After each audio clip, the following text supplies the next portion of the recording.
মা, বাইরে তো প্রচন্ড বৃষ্টি হচ্ছে, বাবা এখনো দোকান থেকে বাড়িতে এলো না। তোর বাবা তো বলেই গেল আজকে বাড়ি আসতে দেরি হবে, কি একটা দরকার আছে। তাও তো অনেক দেরি হয়ে গেল, বাইরে বৃষ্টিটাও বেড়েছে, এবার তো আমার চিন্তা হচ্ছে বাবার জন্য। চিন্তা করিস না, তোর বাবা হয়তো দোকানেই রয়েছে, এই বৃষ্টিতে কোথায় আর যাবে। মা তুমি বসো, আমি একবার দোকান থেকে ঘুরে আসছি, একেবারে বাবাকে ডেকে নিয়ে চলে আসবো। এত রাত হয়ে গেল, আবার তো খাবেও। না রে, তুই ভিজে ভিজে আর যাস না, তোর আবার শরীর খারাপ করে যাবে, তোর তো একটুতেই সর্দি কাশি ধরে যায়। বাবা এখনো আসছে না, আমার চিন্তা হচ্ছে। আর তাছাড়া আমি তো ছাতা নিয়ে যাবো, অল্প হয়তো ভিজে যাবো, এসে জামা কাপড় ছেড়ে নেবো, তাহলেই তো হবে। ওরে, তোর বাবা চলে আসবে রে, অনর্থক চিন্তা করিস না, বারণ করছি এই বৃষ্টিতে আর যাস না, আমার আবার চিন্তা বাড়বে। মা তুমি চিন্তা করো না তো, আমি তো ছাতা নিয়েই যাচ্ছি, বাবাকে নিয়েই আসবো, তুমি একটু ধৈর্য ধরে বসো। আমার তো একটা কথাও শুনবি না। আচ্ছা যা, যা পারিস তাই করবে যা।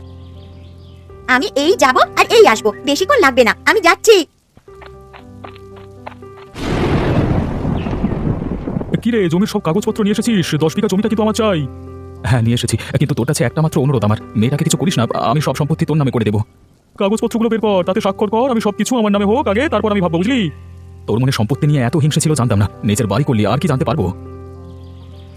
এই তোকে বড় বড় কথা বলতে বলিনি আমি, তাড়াতাড়ি কাগজপত্রগুলো বের করে আমার নামে করে দে, না হলে কিন্তু এর ফল ভালো হবে না। এই যে জমির কাগজপত্র, তুই ছুরি নিয়ে এসেছিস কেন? আমার উপর কি একটু বিশ্বাস নেই? না না, আমার বিশ্বাস নেই, তুই তাড়াতাড়ি এই 10 বিঘা জমির দলিলে স্বাক্ষর কর, না হলে কিন্তু ভালো হবে না, ঠিক আছে? এই দেখ আমি স্বাক্ষর করে দিয়েছি, এবার তুই আমাকে কথা দিয়ে যা, মানে আমার মেয়েটাকে কিছু করবি না। এই তোর মেয়ের কথা ছাড়, তোর এখন কি হবে? আমি জোর জবরদস্তি করে তোর সম্পত্তি হাতিয়ে নিলাম, তুই তো আমাকে ছেড়ে দিবি না, তাই আগে তোকেই মারবো। আমি তোর কি ক্ষতি করেছি যে আমাকে মারবি? আমার উপর কেন তোর এত রাগ?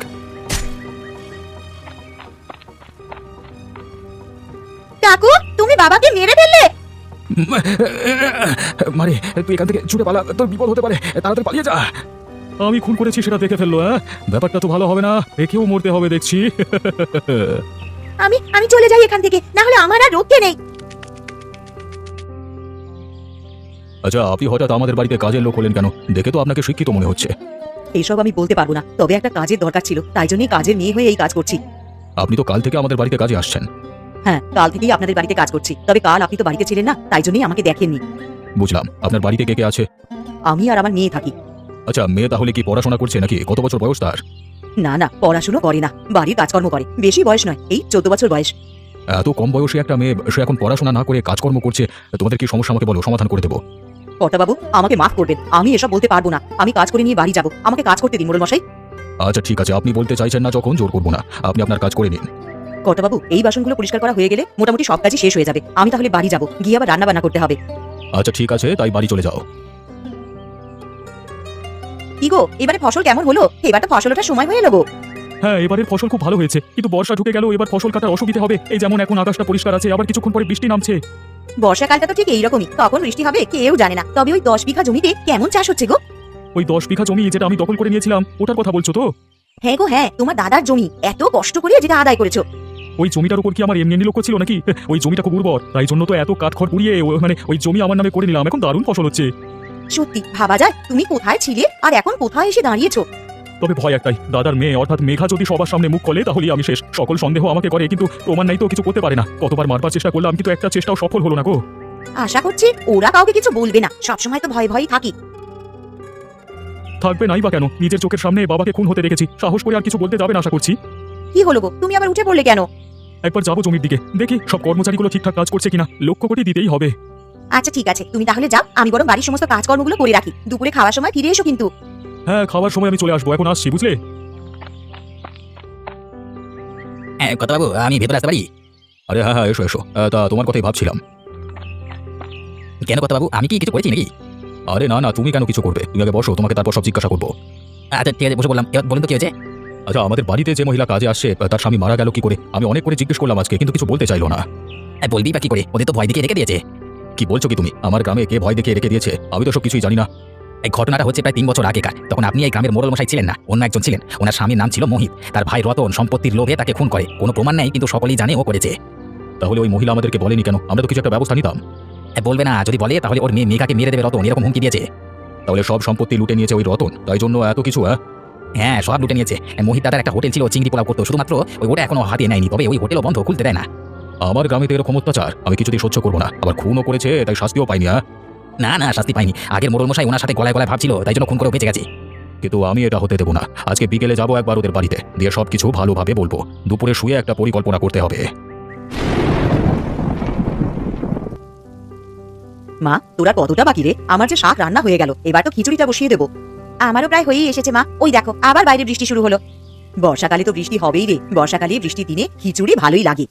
মা আমি বলছিলাম কি, আমাদের তো টাকার খুব সমস্যা হচ্ছে, তুমি যা করতে পারি চিংড়ি পোলাওটাও পারবো। বাবার দোকানে খাবার গ্রামের মানুষেরা কত পছন্দ করতো, দোকানটা খুললে ভালোই বিক্রি হবে। কিন্তু তোকে আমি বারণ করছি, বড়দের কথা শুনতে হয় জানিস না? যেটা করছিস সেটাতে মন দে, একদম এসব কথার মুখেও আনবি না।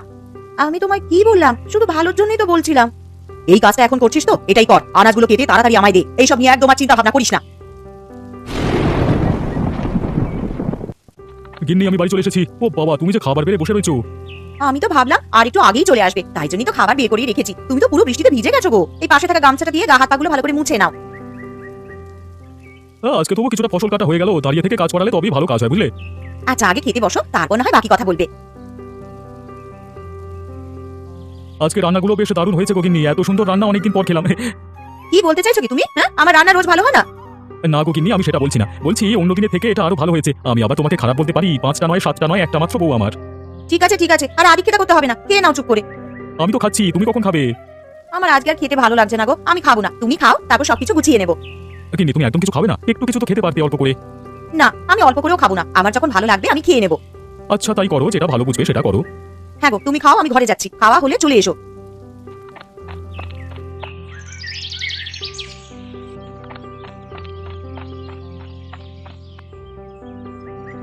এই যে সুমতি, আপনাকে বলছি আমি সবকিছু জানতে পেরেছি, আপনার সাথে কিছু কথা আছে। আরে মোড়ল মশাই, আপনি আমার বাড়িতে? এ তো আমার পরম সৌভাগ্য। আসুন ভেতরে এসে বসুন। দিদি তুমি ভয় পেও না, আমাদের মোড়ল মশাই সবকিছু ঠিক করতে এসেছে। ভেতরে চলো, কথা বলছি। মেঘা তুইও ভেতরে আয়। আচ্ছা চলেন তাহলে। সুমতি, আমি জানতে পেরেছি আপনার স্বামীর ভাই আপনার স্বামীকে খুন করেছে, কিন্তু কোনো শাস্তি পায়নি। এটা কি সত্যি? দেখুন, আমাকে সত্যি কথা বলবেন, ভয় পাওয়ার দরকার নেই। আমার কাকু খুন করেছে আমার বাবাকে, আমি নিজের চোখে দেখেছি। আর আমাদেরকে ভয় দেখায়, বলে আমাকেও মেরে দেবে। মা তোমরা ভয় পেও না, আমি আছি, সবকিছু দেখে নেব। কিন্তু এসব কি শুধু সম্পত্তির জন্যই করেছে? হ্যাঁ, সম্পত্তির লোভে মানুষটাকে মেরে দিল। বললে তো সম্পত্তি আমরা এমনি দিয়ে দিতাম, আমাদের সুখের সংসারকে ধ্বংস করলো। আমি বুঝতে পারছি আপনাদের কষ্ট, তবে ওনার একটা শিক্ষা পাওয়া দরকার। হ্যাঁ, প্রমাণ নেই, শাস্তি দিতে পারবো না, তবে উচিত শিক্ষা দিতে পারবো। রবি, তুমি কি কিছু ভেবেছো? হ্যাঁ, ওই রতন দাদার সম্পত্তি নেশা, ওকে ওই টোপ দিয়েই জালে ফেলবো। আপনি কি বলছেন? আমি তো কিছুই বুঝতে পারছি না। আপনি একদিন রতন দাদার কাছে যাবেন, গিয়ে বলবেন আমি বাকি সম্পত্তিও আপনার নামে লিখে দিচ্ছি, হ্যাঁ, আর এই গ্রাম ছেড়ে দেবো। তবে শেষবারের মতো আমাদের হোটেলে দেখা করুন। হ্যাঁ, কিন্তু দেখা করে কি হবে? যখনই আসবে হোটেলে, রাতের দিকে আমি আর আমার এক সঙ্গী মিলে হোটেলে লুকিয়ে থাকবো। যেই প্রবেশ করবে দরজা দিয়ে, তখন সেখানে ছুরি দিয়ে, মানে ছুরি হাতে আমি অপেক্ষা করবো, মেরে ফেলবার ভয় দেখাবো। এতে নিশ্চয়ই কাজ হবে। বুদ্ধিটা আমার বেশ ভালো লেগেছে, এতে উচিত শিক্ষা পাবে। তাহলে আপনি কালকে সকালে একবার গিয়ে বলে আসবেন যেন কালকে রাত্রে দেখা করে আপনাদের চিংড়ি পোলাওয়ের হোটেলে। আচ্ছা, আপনি যেমনটি বলবেন। ঠিক আছে, আমরা এখন চললাম। কালকে সকালে ওদের বাড়িতে বলে আমাদের বাড়িতে কাজে যাবে, আমি সব শুনবো, কেমন?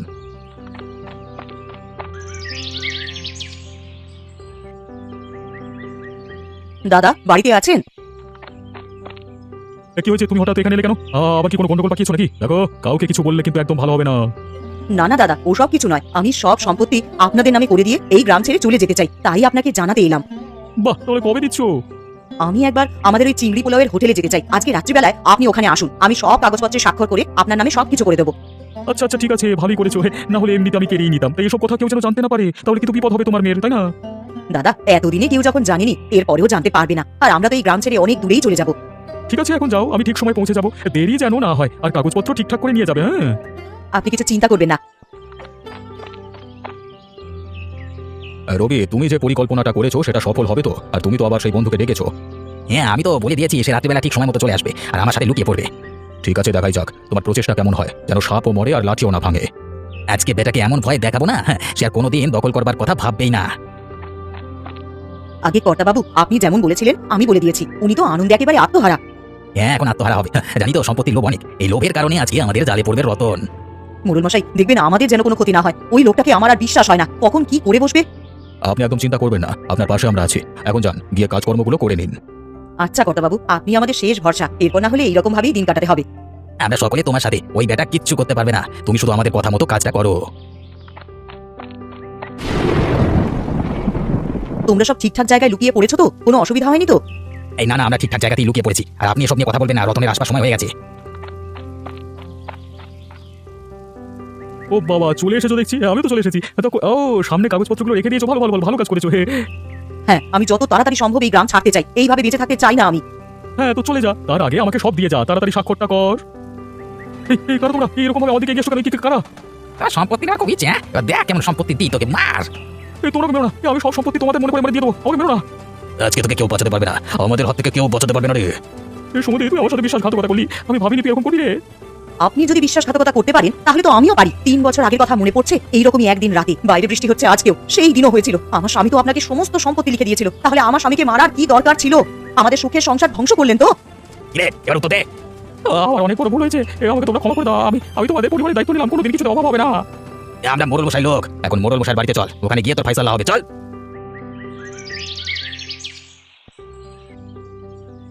এই মোড়ল মশাই, এই দেখুন ধরে এনেছি, এবার আপনি ফয়সালা করুন, কি করবেন?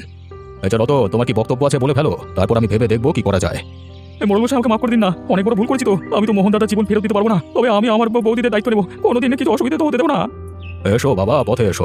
আচ্ছা ঠিক আছে, আর চিংড়ি পোলাইয়ের হোটেল খুলতে দেবেন তো? সবকিছু করবে, নিজের ইচ্ছে মতো জীবন যাপন করবে, আমি আর ওদের জীবনে কোনোদিন বাধা সৃষ্টি করবো না। মৃত্যু ভয় এরকমই হয়, তখন আমি মোড়ল ছিলাম না, যা ইচ্ছে তাই করে নিয়েছিস। তবে সব সময় সত্যের জয় হয়, যে সৎ পথে চলে তার জয় হয়। তোকেও বলছি, আবার নতুন করে শুরু কর, আর এবারে জোচ্চুরি নয়, সৎ পথে রোজগার করবি। আমি আবার সৎ পথে রোজগার করবো, আপনি আমাকে ছেড়ে দিন, আমি আপনার সব কথা শুনে চলবো। আমার কথা শুনে চলতে হবে না, নিজেদের পরিবারের মধ্যে ভালোভাবে মিলিয়ে মিশে থাকো, তাহলে হবে। তাই তো সুমতি, তোমার ভাইকে আপন করে নেবে তো? হ্যাঁ অবশ্যই নেব, কেন নেব না? আর আমি কাল থেকেই চিংড়ি পোলাওয়ের হোটেল শুরু করে দেবো। তাহলে আমরা সকলে যাচ্ছি খেতে, কালকে আবার নতুন করে শুরু হবে তোমাদের চিংড়ি পোলাওয়ের হোটেল, খাবেন তো? আপনি আমাদের এত সাহায্য করেছেন, আর আমি আপনাকে সামান্য চিংড়ি পোলাও খাওয়াতে পারবো না? কাল সকাল সকাল আমাদের হোটেলে একবার পৌঁছে যাবেন। বৌদি, আমিও তোমাদের হাতে হাতে সাহায্য করে দেবো। এই যে তোমরা নিজেদের মধ্যে ভালোভাবে থাকবে, এটাই অনেক বড় কথা। টাকা পয়সা তো কিছু নয়, খালি হাতে এসেছি, খালি হাতে যেতে হবে। এত সম্পত্তি, এত মায়া মোহ সবকিছু ছেড়ে তাই অহংকার করে কি লাভ? জি, আপনি ঠিক কথাই বলেছেন, আর করবো না আমি অহংকার। আসুন মোড়ল মশাই আসুন, আমি আপনারই অপেক্ষা করছিলাম। আবার 3 বছর পর আমাদের এই চিংড়ি পোলাওয়ের হোটেল খুলেছে, আজকে আমি আর মেঘা খুবই আনন্দিত। সেসব না হয় ঠিক আছে, এবার কিন্তু মেঘাকে পড়তে হবে, এত কম বয়সে কাজ করতে দেবো না আমি। কি মেঘা, মা পড়বি তো? হ্যাঁ মোড়ল মশাই, আমি পড়বো। আমাদের হোটেল যখন খুলে গেছে আর অর্থের অভাব হবে না। মোড়ল মশাই, আপনার খাবার যে ঠান্ডা হয়ে যাচ্ছে, আসেন খেতে বসেন, আমাদের হোটেলের চিংড়ি পোলাও খান। তারক, রবি, এসো খেতে বসবে, এসো। অনেক দূর থেকে হেঁটে হেঁটে এসেছি, ক্ষুধা লাগছে আমার।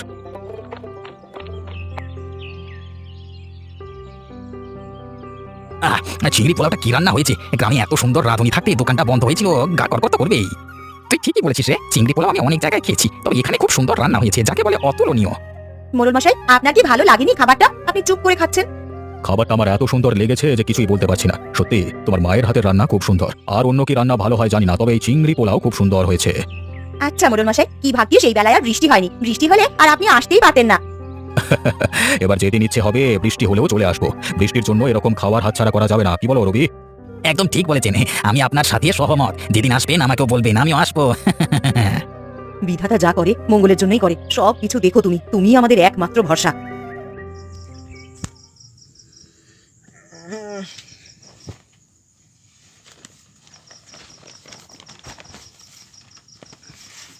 এগুলো এখন লাগবে না।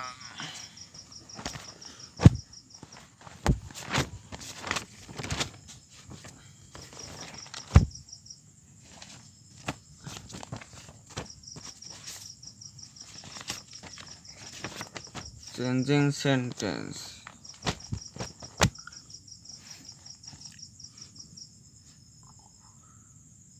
By WRKING. Working ASART hard. You can SASIN. তাহলে এটা থেকে ওটা করতে গেলে কি করতে হবে? কনসোনেন্টে বাই আছে সাবজেক্ট প্লাস সাবজেক্ট। বায়ের সময় কি করতে হবে? সাবজেক্ট প্লাস আইএনজি, আর কনসোনেন্ট সাবজেক্ট প্লাস আইএনজি। কনসোনেন্টের সময় হচ্ছে if plus subject plus verb. তাহলে ইফ, এবার কি করতে হবে? সাবজেক্ট প্লাস এই যে ভার, ওয়ার্ক হার্ড,